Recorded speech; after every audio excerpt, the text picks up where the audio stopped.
But we know that whilst we're tackling the health impacts of the virus, there are also devastating economic impacts. And New South Wales wants to ensure that all businesses that are currently working to keep going hard, and also to provide opportunities for others to restructure, get their employees back out there and working, and that's a high priority for us.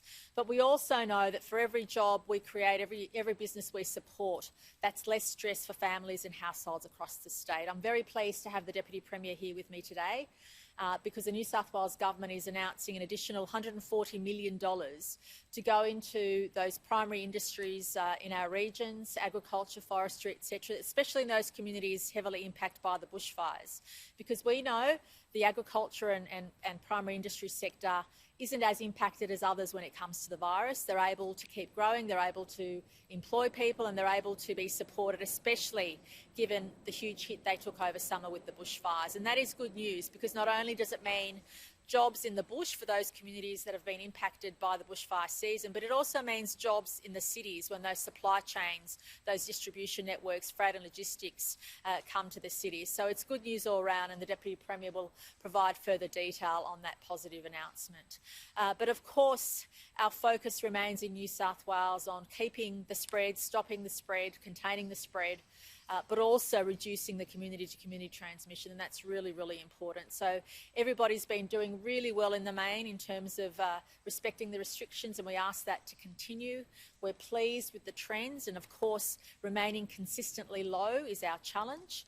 Some days we get higher cases, other days we get lower cases. So for us, maintaining that low consistency is really, really important, as is making sure we reduce that community-to-community transmission, because that is what can cause a flare-up.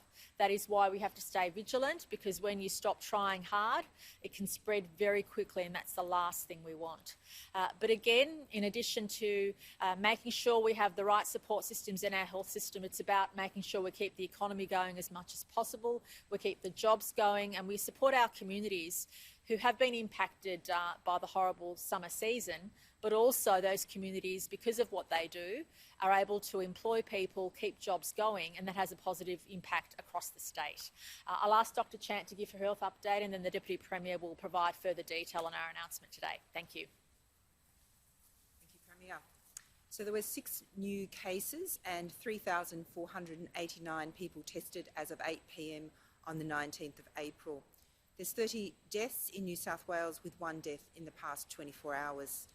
There are currently 249 COVID cases being treated by New South Wales Health, and this includes 22 people being treated in intensive care units and 15 of those requiring ventilators. In terms of testing, I'd like to acknowledge and extend my appreciation to the community for embracing our testing messages. There have been nearly 4,000 more people tested in the past week than the previous week, and I'd like to see those numbers continue to increase.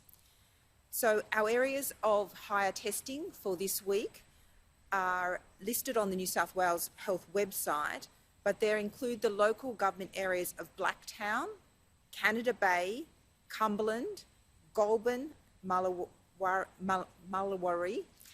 Inner West, Liverpool, Parramatta, Penrith, Randwick, Ryde, Waverley and Woollahra.